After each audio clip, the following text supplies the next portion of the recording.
What's up, my auto techs? Real quick tip here, just basic wire repair. I mean, everybody's method is different. This is just mine.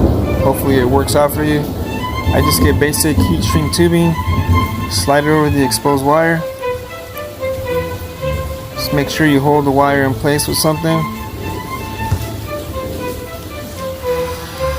Then get your heat gun, turn that bad boy on.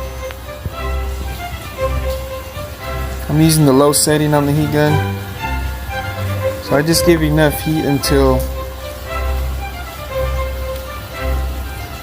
it shrinks and it looks like it's pretty secure. Looks like it's melting, but it's not. Just don't put the gun super close. And just take your time all the way around. And you finally see when it's done, nice and sealed tightly.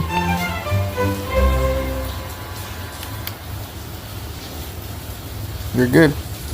So I use a butt connector with the same gauge wire, connected it, use some liquid tape on each end of the butt connectors so I won't develop corrosion, and you're good to go, guys.